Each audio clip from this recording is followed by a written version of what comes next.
This is Mitch, and welcome to the 1000houses.com podcast. I'm here today with Bob Lachance, and he specializes in help finding you the exact correct VA help that you need. He's a pro. He's been around for a long time. He's also, and one thing I like, he's a ex-professional athlete, and I always like those guys because they have this kind of competitive spirit and this drive that you can always kind of count on. I like that about athletes, or say like ex-Marines or black ops guys or whatever. Like you're not gonna shut them down. They might hit a roadblock, but they're gonna find a way around it. So that's what I like about that. Tell us a little bit more about yourself. I know you've done a lot of things, and I don't want to list the things that are superfluous. So tell us about some of your background and how you got here. Yeah, absolutely. So before I jumped into the virtual assistant business, like you said at the beginning, I played professional hockey for 8 years, 4 years here in the United States, 4 years in Europe. And then after that, I left school. I forgot to say this because I think this is important. I left school one class or two classes short from getting my degree. So that was a pivotal moment. So 8 years after that, I either had a decision to go back to school or jump into an industry that did not have not too high barriers of entry. So I decided not to go back to school and then jump into real estate investing. So this was 2004, did my first flip. And then I started a couple of real estate education programs throughout the years. 2006 on the short sale world, we did over 1,000 short sale transactions. Then in 2000, towards the end of 2007, I helped start a company called Fortune Builders with a couple of our buddies here in Connecticut, and those they moved out back to San Diego because they're from California. And my other business partner stayed out here. Our main job was to set up the coaching program, run all the coaches, and build from within. So we built that and we grew that. It's very successful. Within that process, there's one glaring need that one of the things I have always noticed is a lot of students either work part-time or full-time.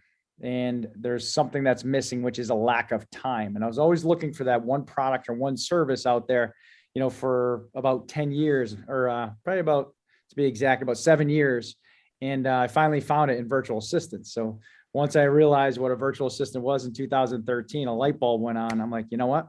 There's a business out there, and this is exactly what our students need. So, well, it's not just for real estate either. I mean, you could just be a successsul household that needs a virtual assistant. Like, 100%. Research this for me. Find out where this way. Where's the closest theater to me? I need you to book tickets, for the show. I mean, you know what I mean? Like, you could go cross grain for things like that and tasks that you need help with. 100%. So yeah, I don't think anybody who's a mover and a shaker, and certainly an entrepreneur, general problem with entrepreneurs, and I think you'll agree, they're generally overloaded. I mean, we that's self-sabotaging too, because we add one thing, we add another. That's exactly what we do to ourselves, but it's just part of the game. So, so I started my first company in 2014. And then, I use my virtual assistants in my own business. We did over 150 transactions last year. It's pretty cool. We're up here in Connecticut. We do different types of real estate investing, whether it's wholesaling, mostly a lot of the wholesaling, fix and flip, but we do stuff nationally. We're actually reining that back in and bringing it back in our own market and going deeper rather than wider. I like that because there's different cultures everywhere you go, and different city ordinances and all kinds of things. And when you start getting further and further out, you just start bumping into problems that you weren't even aware to look for because you never seen it before, but you're in a different county or a different state, and it's different. So, yep. So we're going to talk about VAs. And by the way, the link is going to be 1000houses.com/VA help. That's VA for virtual assistant and the word help. No spaces, just 1000houses.com/VA help. Anything we talk about on here, any websites, any opportunities, any giveaway, and we're going to have a giveaway here. But we're going to be talking about where to start with a VA, or how to find that right person for the VA, because that's what Bob and his company specialize in, is helping you find that exact right person. Now, you could go out there and place ads and do stuff if you want to, but here's the two choices. You hire a professional company like Bob's, or you go out and you train people and then they quit, and then you got to retrain, and it's just a lot of energy, man, a ton of energy. So there's a choice there, So tell us about how real estate investors are let's start from the beginning. How are they finding the right person for them? It's interesting. Like you said, just to reiterate that you could go on your own, right? Go do yourself. You could post ads, you could run interviews, you could do all the pre-screening, making sure they have the right hardware on their laptop, make sure they have backup. You could do all of that 100%. My first virtual assistant that I had back in 2013, it took me a long time only to do exactly what you just said, Mitch. I spent about a month finding them. And then at the end of week one, they all of a sudden left. And I'm like, oh, and I had to rinse and repeat. And then that was part of the reason why we started my company right now, is because of that pain that I felt. So you could do that. Anyone could do that. There's some sites out there, you could Google it, or there's companies like myself, the one that I own, that you could get to, by the link that you just gave, which is under 1000houses.com/VA help. And we do all of it. We recruit, we source, we train, and we pre-screen. We do predictive index. We do disc profiling as well. So if you go to us and you say, hey, this is the type of disc profile or the type of predictive index that I want in the makeup of the virtual assistant, we will match that perfect virtual assistant with exactly what you need in your business. So we really take care of the majority of the heavy lifting. And then let's talk about that choice. Let's talk about that choice. And to do that, and I haven't talked to you about this, but I'm sure doesn't matter. It's about transparency, right? So I'm going to hit you with some really hard questions, but really to me, the difference is, because I've had to make the choice, the difference is I'm paying this much an hour, or I'm going to pay this much an hour, but where's my time worth? So let's talk about the disparity in the two prices. If you go on your own, what could you save? But then there's a lot in that. Yep. You can talk about your savings if you go do it on your own. Number one is, are you any good at it? And that'll show up if you have to keep hiring people over and over again. And then number two, what are you worth per hour? I mean, if you're a professional at finding houses, and let's say the lowest house makes $15,000 or $20,000, what are you trying to save a few dollars an hour for? Mm-hmm. I mean, one house extra, instead of doing that and doing what you're supposed to do, pays for years and years and years of difference in this price. You know what I mean? If not a decade. And that separates the successful individuals from the non-successful individuals. And this is what I found through, since starting real estate, and you and I were talking a little bit about this, but if you spend time doing $10 an hour tasks, it's going to equate to a $10 an hour bank account, right? That's typically how that works. So if you're looking at the price of something and the cost of something rather than the investment, it's typically you're looking to bargain shop, and you're going to get, you'll get a bargain, but you're also going to get the quality of that bargain. That's what I realized throughout this business, especially in the virtual assistant world. And generally, if we're talking traditional shopping, you've wasted all this time and all this fuel and all this wear and tear on your vehicle. I mean, you're not adding up everything it cost you generally. Yeah, exactly. So that's the way I look at it. And like we said, just to step back, you could find your own. You could get them anywhere. There's a mix of them. I mean, some people claim you could get them anywhere from $3 to whatever dollars, but you're going to get that quality. I've tried every $3 an hour VA, Mitch, and it's not worked once. I can tell you why. Yeah. The minute they get a $50 bump, they're gone. That's exactly right. Or $1. You know what I mean? Someone offers them $4, you're out the window. That's exactly right. Or since they're only making $3, they feel undervalued. So they got 2 other people they're working for on the side that you don't know about, that's paying them maybe 3 or 4 each. So now they're making, then they're double billing hours and stuff. So you can get into that game if you want. Yeah. And it's going to be a really bad time suck for you as an entrepreneur, because our jobs are money producing activities as an entrepreneur. So let's have our VAs stick to admin stuff, phone work, text messaging, transaction coordinating. There's a whole laundry list of tasks that you need to offload off your plate and give to your virtual assistant. So this is a perfect segue. So the giveaway today is 100 tasks that your VA can do for you. Just to plant in your head, to get your mind rolling on what all they can do. Instead of saving you, we're going to save you the drain bramage. Okay. Go ahead and just get the list, and then that'll get your juices flowing. You can probably add to that list once you plug it into your own personal system. But it's 1000houses.com/VA help. Just go over there. And by the way, that gets you over into the show notes. So again, anything we talk about on this podcast is going to be over in those show notes. So how to get a hold of Bob Lachance will be over there. How to get a hold of his company, whatever he's got to offer, it will be over there. So that's the conclusion I came to. I've seen people do it over and over again. And I said, you can go try to save a couple bucks an hour, or you can get on with what makes you the money, which is buying houses or finding houses at discount prices.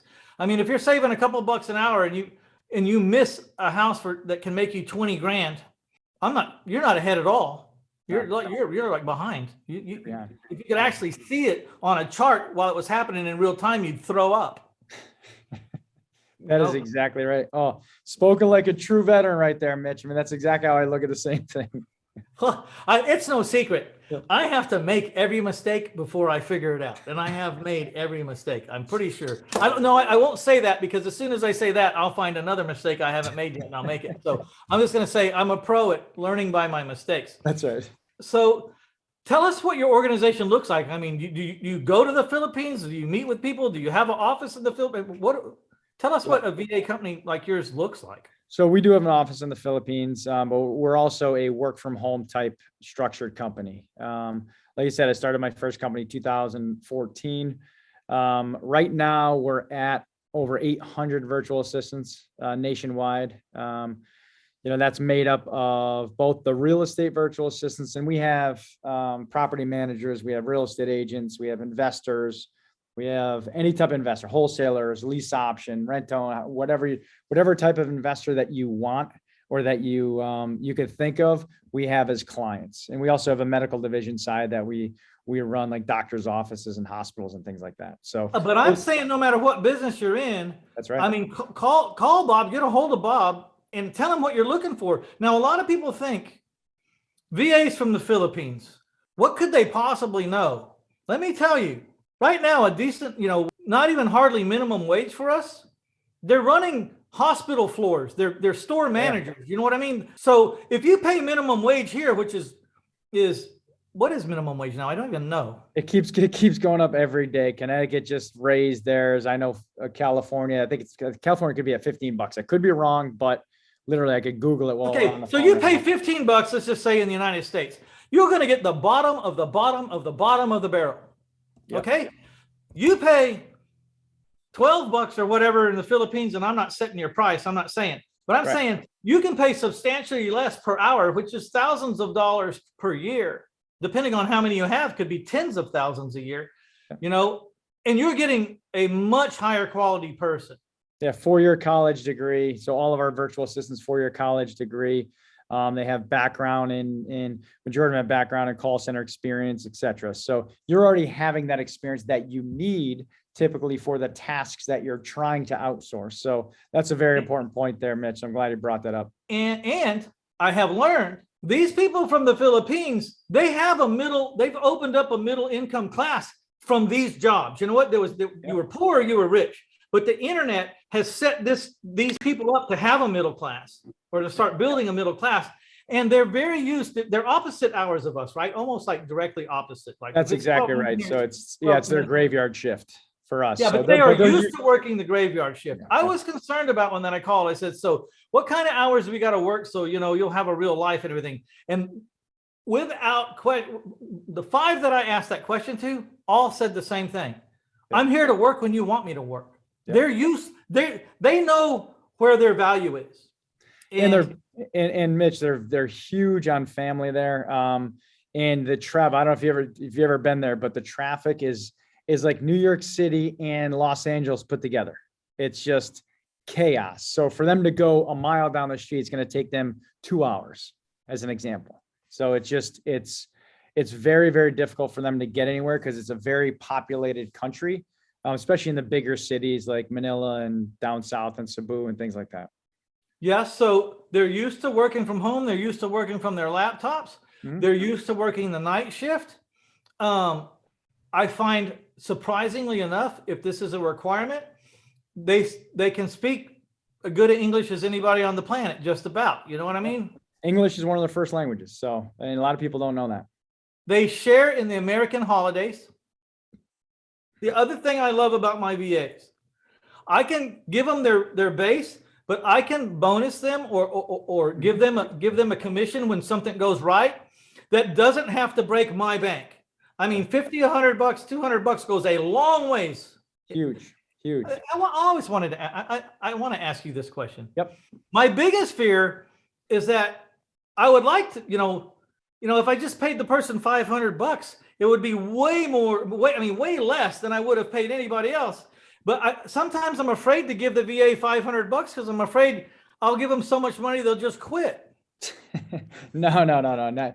Don't do that. I mean, don't think like that, because for me personally, on all of our deals closed, we bonus them pretty substantially. So, 100, and it's in everyone's definition of substantially is different. If you're going to get a $30,000 profit, give them $300, 20,000, give them 200, 10,000, give them 100. Like, all that goes a long way. And think about this. If you have 10 closings with the same virtual assistant that drove you the same lead, that money adds up big time, and they will not go anywhere. Yeah. Now you got to remember, VAs that are making what we call minimum wage around here, they got servants. Yep. Because the servants in the VA are working for $1.50 an hour or $2 an hour. You know what I mean? Like, those low level workers aren't getting paid hardly anything in the VA. So, I wanted to ask you about that. Is it possible just to overpay them too much? So, like, you don't want to give them too much, because you could, if you paid the commissions that you pay here in the United States to them, they can live for 2 years off of that. Yeah, I mean, so you have to give reasonable. Like, the way I look at it, you give reasonable. So for me, just give, if you look at that percent, said, yeah, 10%. Yep, you look at that percentage. And then the other thing is, come Christmas or Thanksgiving, Christmas is always a big one. Give you $100. Thanksgiving, give you $50. That probably takes care of their whole meal for their whole extended family, and more. Oh, yeah. So it's very easy to be good to them. And I think that's important though, Mitch. It's make them part of your team. It's just, I know it's a virtual assistant that's not sitting in your office, but it's very important to make sure that you make them part of your team. But, get them into all of your daily huddles. If you have huddles, if you have team meetings, include them, because it doesn't matter if think about this, Mitch, if you and I are working and you're in Texas, I'm in Connecticut, and we don't have those huddles, there's a disconnect, right? Even though we're working together or partnering with each other, whatever it is, there's going to be a disconnect if we don't touch base on a daily basis. Same concept, right? It's virtual. This is a virtual. Now we're in a virtual world. COVID's actually done some very incredible things for allowing individuals to feel confident and comfortable to work with a virtual employee, virtual assistant, or however you want to coin it. Even in the same city, we're working virtually. Yep. So let me put in perspective what Bob was just saying and how we're dealing with it. One is, our salespeople and our acquisition people, they don't need to have an office to come to, because it really doesn't change anything they do. And they all are getting paid upon success. So they have to work to get paid. So I really don't have to ride shotgun over them. But the reason why we have offices for them in an office is so that there's a camaraderie and there's an environment where they're having interaction with each other and with us and our staff, so that we start to bond and start to build a culture. What happens if everyone just works from home? There is no culture. And it's kind of like, I don't know, not getting any love or affection. You just kind of drift off, because there's no interaction besides the job that you do. And the prospects that you're talking to can't give you what you need. You need something from the other side, from the guy who just did 3 houses. Hey man, what am I doing wrong? Because I had the same amount of calls you did and I didn't close but half. Like, what's going on? Like, how can you help me close my deals better? They need something from the other side. And the same with the VAs. We found if we don't meet with the VAs once a week and then have some homework for them to do to turn in on another day for the week, like, we're going to listen to a couple of your recordings of your calls to see if we can up your game, to see if we can all get better. We have to involve them about once a week, or they'll have a tendency to drift off. They'll get lonely out there. Their imagination will start running. Yeah, feedback for anybody in this world. Doesn't matter if you're in sports or in business, it doesn't matter. Feedback leads to motivation, leads to production. So that's the very important part to look at, no matter what industry you're in. It could be, like I said, sports, could be business, whatever it is. It's coaching kids. It's the whole 9 yards. That's how that cycle goes, right? So we talked to a person who had a VA that had quit. I mean, no, that was doing really good for this company. And we asked him, he says, we're not going to try to scrape your VA from you, but can we talk to him? We want to hear from a VA themselves. Why, what's important to them from a Filipino VA? And we talked to this guy, and what he said was, he wants to feel valued. He wants, and this was one of the most important, he wants to feel like he's going to have his job for a long time, that he's not just here for a month or two or a quarter or whatever, and then you let him go. He's trying to not worry about where he's going to have to find his next job. Long-term security is what they like. That's the word. Yeah, that's why for us, our in our business, that's what we offer. We offer that for our virtual assistants. So, we continue to market consistently. Our VAs stay with our clients the longest in the industry, which is a very good kind of mark for our company. Very, very good. So that's one of the things we pride ourselves on. Yes. So they want stability, long-term security. And that's number one. And they also want to feel valued, and they want to be communicated with. Those were the three things they said. They're very loyal people, as far as I could tell in my limited amount. They don't want to hop around. They don't, I mean, we can't generalize everybody, but for the most part, it seems like they would want what anybody would want, the same thing. So I saw a very interesting concept, which got me all reinvigorated about VAs. I was talking to a guy who does a lot of houses. And he's a virtual flipper. Okay. Yep. He had two screens behind his head, behind his desk. And there was a VA on one and there was a VA on the other, and they were muted, but they were on the phone with their headset and they were talking. You could just see their lips moving all the time. And then every now and then, while I was talking to this guy on Zoom, they would punch in and go, "Hey, we have a hot one. They're on the line right now. Let me give you can you talk to them?" And he would say, "Yes, I can talk to them." And she said, "Let me give you the rundown real quick." And she went through her little microform and read their answers. Yeah. Live transfer, right? Live transfer. And they transferred to the guy which is really smart, because half the problem is getting back to your prospects. They don't recognize your phone number. They're not answering, they don't know who's calling them. And so they solved the problem by just, when the VA had someone hot, they just turned them over to the acquisition man now while they're on the phone. And I thought, that's brilliant. And so these people, they're working because they have the same hours that he had. He had 9 to 7 or whatever it was he worked. And they were there. They showed up the same time. They said, "Good morning. How was your day?" They got that sense of belonging built into it, And I thought, now the only problem with that for me is I'm not going to an office and sitting there from whenever to whenever. I'm not. Now, if you could find a way to put this monitor in my truck, maybe I would do it, but that probably wouldn't be safe. So this is all really important stuff. If you haven't dealt in the world of VAs, or you're just barely starting, this stuff is dead on. It's what's going to kill you. I think the interaction and to make up your mind that you're going to keep these people, whether it be part-time or full-time, but I really don't see hardly any reason for anyone to have a part-time VA, because there's so much to be done. A lot. There's so much to be done. If you have them part-time, now they got to divide their time between you and someone else. And then that could get competitive in dollars or cents, or they may decide they want to go full-time, and now your part-time guy's gone. I mean, to me, it's either full-time or nothing. Yeah. And I would definitely check out, just like you said, check out the 100 plus tasks to have done for you by a virtual assistant. I think that's important.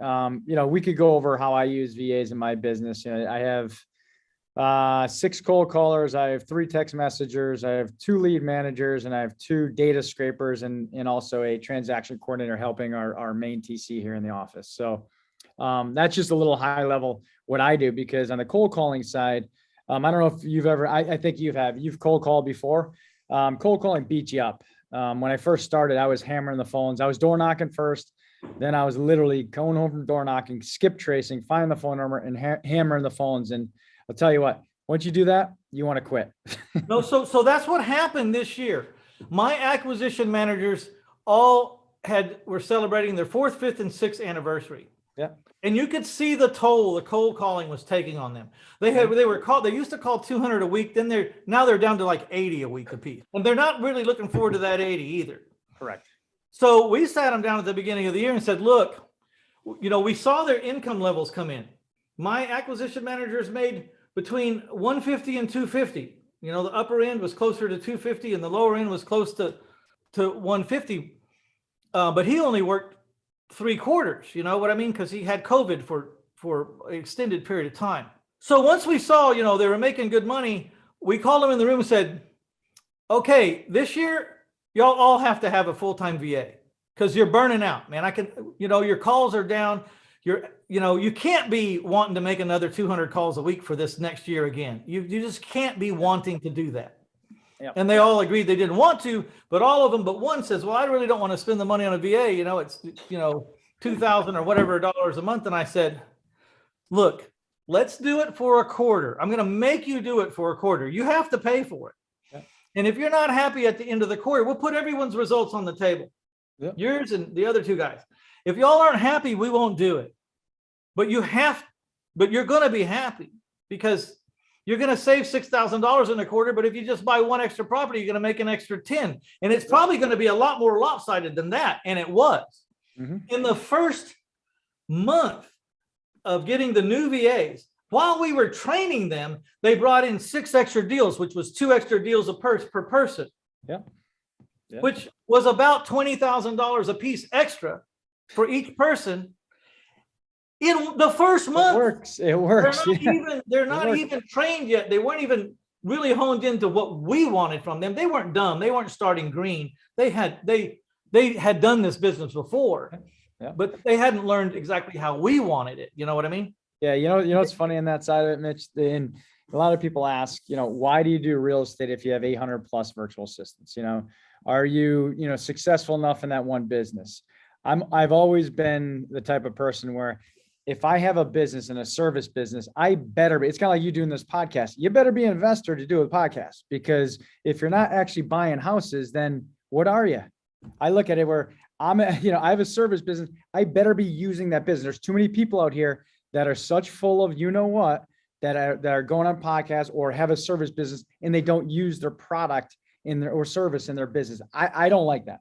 Okay. Hey, I have the perfect example, and it's over in Jack Bosch's book called Forever Cash. And I got this from Jack Bosch, so I'll give credit where credit's due, but he kind of changed the way, I knew this stuff, but every now and then someone says something, it puts it in a perfect perspective. There's the one-time cash, which is fix and flips, or you sell cars and you sold a car, or you place VAs and you place a VA. There's the one-time cash, you get it, you get paid. Then there's temporary cash, which is more like what you do. Mm-hmm. You place the VA, there's a setup charge, but then you make a little bit off of them for however long they are. But sooner or later, this relationship ends. It stops. So it's temporary, right? Yeah. And then, so you got to take the money that you're making from the one-time cash events or the services and the temporary cash events or services, and you have to buy into a forever strategy, which is apartment buildings or rental houses or strip centers or something that you rent, or quite possibly, maybe, and I'm not big enough to talk on this because I've never done it, but a business that you actually own and there's a CEO under you. Right. You're on the cruise boat checking in with your CEO maybe twice a week. Yeah. And another good book there, along with Jack's, is Compound Effect by Darren Hardy. Compound Effect by Darren Hardy. We're going to put these book titles over there at 1000houses.com/VA help. And that's, remember these. Just like real estate agents. Hmm? To me, if I was a real estate agent, my whole year would be measured on how many houses I bought by the end of the year, not how many I sold. Right. I would sell to stay afloat, pay my bills, stay in the game, and get privy to the information that I need to steal bargain properties. Yeah. For lack of a better word, legally, morally pick up great deals. So I've never understood that. Just like you said, I talked to realtors like, so, how long have you been a realtor or a broker? 20 years. So you have a pretty big rental portfolio or you buy a lot of properties? No, I won't touch this stuff. I'm like, are you crazy? And they have opportunities too. The thing is, as an agent, you have an opportunity to get motivated sellers, especially on the landlord side, that you can buy income producing properties. They get those all the time too, but they look at the, a lot of agents, I'm not saying everybody, a lot of agents just look at that one-time hit on, hey, what can I buy with that commission of, $5, $6, $7, $10,000. And then, but they don't look at what I can do with that money to keep that money flowing in. Well, there, the part of the problem that an entrepreneur has, and I don't have many original quotes, but one of the quotes that I've been repeated on is the hardest thing an entrepreneur will ever do is have one great idea and finish big, because they see opportunity in so many things. They start fragmenting themselves, and then they're no good at any of it. You know what I mean? And it's all kind of just hobbling along. But at the same time, I also believe in multiple streams of income. So you have to be careful where you pick your additional stream. My stream is always something that's broke off of what I've done already. Yep. Like the exhaust from my house flipping business is what started my note servicing business. Right. The exhaust from my raising private money business, where I had to raise private money to buy these houses from my house flipping or my house investing business, was what caused me to open up a hard money lending business, because I had so much money, or people offered me so much money, I couldn't get it out. And if I didn't get it out, they were going to leave and go do something else. So I had to fragment, you know what I mean? Yep. But every time I fragmented, I did something, I learned to do something that was very important. Yeah. I picked a partner that was way better in that business than I would ever be. And they took the helm and showed up every day. I just kept feeding them. In this case, in the hard money business, I provided the money for the short-term loans to the house flippers, where they were in and out, in and out. And I could tie the money up for 6 months. And then if I needed it, I could not put it back out again, and I could use it myself. If I didn't need it, I could roll it to the next flipper or extend their loan, but that's how I occupied $26 million as I took little bitty bites out of it myself and eventually consumed it all.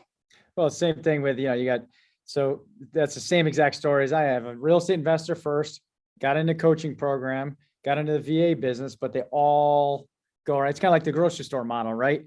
You got all of the stuff in the middle, and then you got a bakery, and then you got the produce. Everything kind of works together to make a meal. I don't know why this is important to you. Maybe there's some logic to it. I mean, some usefulness to it. But I noticed they always put the milk in the far back end corner, so you have to walk through the entire store to get the basic.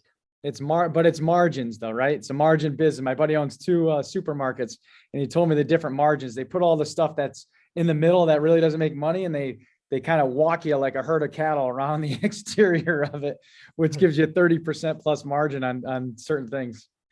Yeah, hoping on the way back, when you shortcut through one of the aisles, you'll do an impulse buy and pick up some of that other stuff. So what's the top few mistakes people make when they want to hire a VA? They come in not knowing what tasks to outsource. So for instance, if you need lead generation, you could be a fish out of water if you say, well, lead generation, there's cold calling, there's texting, direct mail, there's, PPC, all this kind of stuff. If you don't pinpoint what you're looking for, like a cold caller, just like we were talking about, just be very clear on what you want your virtual assistant to do. And that is very, very important. A lot of people come in and say, I know I need help. I'm an entrepreneur. I'm a fish out of water, right? But they don't actually know what they want their virtual assistant to do. It's the same thing if you hire an employee, right? Same exact thing. Right. So you needed to have a deep, intricate, specific job description, right? Yep. But we'll help you with that too. So that's what we do as a company. We'll help you with, if you say, hey, I need cold calling, and we'll ask another question. Okay, where are you getting your list from? Where are you skip tracing those lists from? Do you have a dialer? So these are the questions that we'll ask, and we'll peel back the onion for you. If you've never done cold calling, we'll help you along with those. And we also have a client service manager that oversees the virtual assistant and your relationship as well. So we could help you with all of that. Again, go to 1000houses.com/VA help.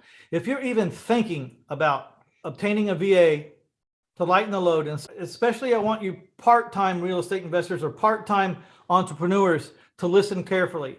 If you're part-time and you're trying to get a business off the ground, or you're a part-time investor, you cannot not have a VA. That's the first move you make, is you get help. It's the first move you make. So at least something can be getting done during those 8 hours you're at your job. The object is to get out of your job, right? But you got to use the whole 24 hours. Something's got to be happening while you're at your job, or you're going to postpone your time at that job for another year or two. You can cut your stay down drastically, but you got to have help. I tell all of my new investors, the minute you get a couple of hits, it's time to roll back some of that money into a VA and lighten your load. And start getting things done while you're still at your job. Yeah, you need leads, right? I mean, the best thing to do as an entrepreneur that's either working part-time, even full-time real estate investors, we all need leads, right? So if you're working all day long, think about this, Mitch. If you're working all day long and then you have to come home and then cold call and try to drum up those leads to be able to call back, you will be worn out. You will be beat up and you won't have motivation to do this business. Well, yeah, that's even after what I'm talking about. I'm talking about you just need help to shorten the time 100%. that you need a job. Because the most important thing in my humble opinion, Bob, is that you get out of your job. So the first goal you should have is whatever your job's paying you is to get that much a month coming in from a different source. Bingo. And then once you have it coming in passively, like more or less mailbox money, I don't believe in the word passive hardly at all, but let's just say cash flow. You got a steady cash flow. It's never passive, but as passive as it can be. Passive phone calls. Yeah, passive phone calls. Once you have met, your cash flow comes up and meets what your job's paying you, and this is why it's so important, then you can quit your job and you have just freed up 2,600 hours to devote to yourself and to find out who you are, what you're good at, and what you're supposed to do in this life. 2,600 hours a year. And so your first goal, in my humble opinion, make enough to pay a VA, then make enough for you and your VA to replace, if you don't have a big job and you have a tiny little job with a tiny little salary, that may be your luckiest day of the moment in this conversation, because someone who only is making 35 or 40,000 a year, they got a lot easier chance to get free and hit that and free up that 2,600 hours than a guy that's making 250 with the insurance and the car and the phone. The golden handcuffs, right? The golden handcuffs. Yes. Yep. For once in your life, if you don't make very much money, listen to what I'm saying. Yeah. You are the prime candidate to get this done. Because you don't make much money, you will get free much faster if you'll just use your head with what time you have while you have a job. So Mitch, I have a perfect example for you. So we use like I said, we use our virtual assistants for lead gen, whether it's cold calling, text messaging, et cetera, right? So all those leads go into my sales floor, just like your acquisition guys. We had a guy that was making $15,000 for the last 2 years. We pulled him. He was an agent with Keller Williams, or I don't know what company it was. I think it was KW, but he made 15 grand a year for the last couple of years. He came in, he made $30,000 in 1 month. 1 month. I mean, this business works, right? And again, this is tying the lead generation from a VA that he did not do, and he made $30,000 in a month. And he was using the VA in his same business, right? Yeah. Yep. Just trying to help him get more listings? So we pulled him over as an agent. He was a struggling agent, and we taught him both.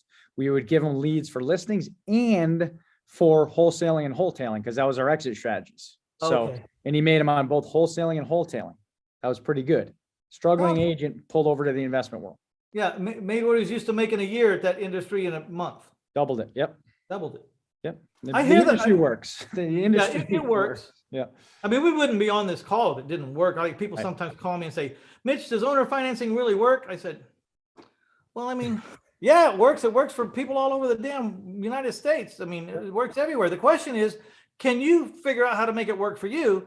And to do that, we just need some counseling or coaching. You just need to be with someone that's been there. That still doesn't mean you're going to do it, because I don't know you.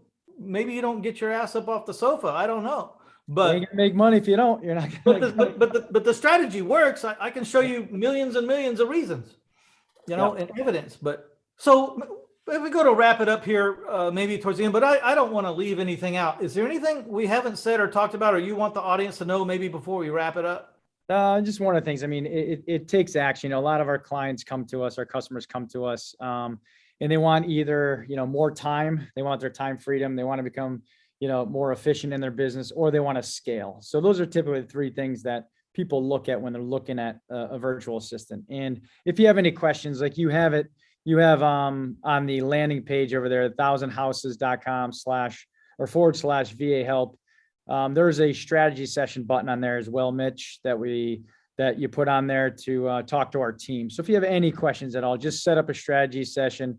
We'll answer any questions you have. We'll help with, if you're trying to figure out where you're at in your business, we will help with, determine tasks that the VA can do for you and your business. So I think that's important. And here's the common thought process of a person that's pushing outside their limits and has never had an employee or had help. They look at it like it's an expense. Mm-hmm.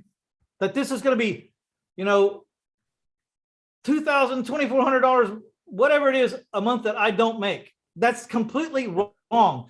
That means you don't have the right help, or you don't have the right strategy that you're trying to use, or you don't have the right pitch deck, or you don't have something's broken. Because if your business that you're trying to improve, if you get it set up at all correctly, then the VA is just going to up the amount of dollars that comes in, and they'll actually make enough money to pay themselves, and there'll be money to be left over for you, sometimes in hordes. I mean, how much did that VA cost that 1 month for that guy who made $30,000 in a month? I mean, what was he paying? Does it really matter what they paid him? It doesn't matter. Does it matter if they paid him $12 or $14 or $13 an hour? Does it even matter at that point? It's going to be a lot less than the commission you're paying your acquisition person if you have acquisition people in your office. So let's put it that way. Yes. So same. I'm going to correlate this when people think about coaching. Well, that's going to cost me 25 grand. No, if you got the right coach, they teach you how to make 25 grand extra a month. Yep. One deal. One deal or whatever, Whatever, same thing with the VA. It costs so much a month. No. So you just monitor, and that, if it costs $3,000 a month for something and it brings in 10,000 gross profit a month, then you're just making an extra 7. So, I mean, this guy has no expense. He's paying for himself. Right. You can look at it like you're writing the check, but the guy should be paying for himself. Yep. Great way to look at it. I 100% It's agree. not like an office clerk or, a receptionist. Receptionist just dead weight. Hi, how you doing? Go sit over there. He wants to see you now. She didn't generate any money. Right. VAs generate money. They do. 100%. Absolutely generate money. Yep. You need to get there quickly. And sometimes you got to take a month or so. Like, if you don't make a profit off your VA the first month, don't just say, are we making progress? Is he getting it down? Is he doing? But I haven't had a VA. Now, I've had it. That was back when I was hiring my own. I did have one, but that was my fault. I hired the wrong person. But I have not had VAs as a whole that didn't make money the first month. Mm-hmm. But like Bob said, you got to decide what they want to do. We got to pick this person for the task that you need them to do, and give them a fighting chance to pull their weight. If you just throw a VA and said, hey, help me make money, I don't know what to tell you, he don't know what to do. Yep, exactly. You nailed it. All right, my friends, go to 1000houses.com/VA. Get your list, 100 things a VA can do for you. Let them get your wheels cranking. I'm going to probably say this is probably geared really just towards real estate investors. No, or is it just wide open? It's wide. It's investors, agents, it's real estate professionals. But we have a lot of property managers clients too. We have Airbnb, in every niche. When I say investor, I mean niche from, seller financing, owner financing, however you guys want to say it. So it's all the gamut and all that. So I just wanted to say, this is just 100 things from a real estate perspective. Okay. From a real estate agent, broker, investor, whatever perspective. So there could probably be 500 ways if we open this up to all the different businesses, but I don't care what business you're in. If you're an entrepreneur and you're overwhelmed, call and talk and get that free consult. You may not even know what you want them to do right now. Let them help you figure out how you can help yourself by hiring a VA and increase your income. Correct. All right, my friend. I'd like to thank you. We met at a mastermind, and I'm talking to you personally now, Bob. I thought you were a great guy. I really appreciate the short conversations we had. There was a lot to do there, but I really did connect with you. I think you're a great guy. If you ever get down to San Antonio, you have to look me up. Oh, I definitely will. All I right. definitely will. I And I'll say do the same thing if I get into you send me a nice layout of your ranch, and it's beautiful. So I'd love to come down. if you just want to make up a reason to come down for that, that's fine with me. I'm good. You won't have to pay for a hotel or nothing. I got a few rooms down there. Awesome. Appreciate it, Mitch. Thank you very much. Thanks for having me. I really appreciate it. All right, this is Mitch with 1000houses.com. I would like to thank livecom.com, livecom.com, for sponsoring this episode. You know, it's all about lead generation. Imagine if every time someone called one of your signs that had a Livecom smart phone number on it, that you captured their cell phone. How many leads would that help generate for your business? We can show you how to use it. We can show you how to get creative and get people that would never have called you before to call in and expose that they are interested in your service or your product. And it's very phenomenal. I use it in my own business on all different levels. How to find coaching students, how to find properties, how to sell properties. You wouldn't believe what it does for me. My properties right now, because of Livecom, in a little tactic, I am 4 days on the market and I use no signs, not even one sign in my front yard. And it's almost all free. It's chump change pennies, chump change. You wouldn't even, if someone asked you, you're going to have to throw down this on the ground and walk away, you might not even shed a tear. So check it out. And livecom.com, livecom.com. Thank you very much. And we're out of here. Thanks, everybody.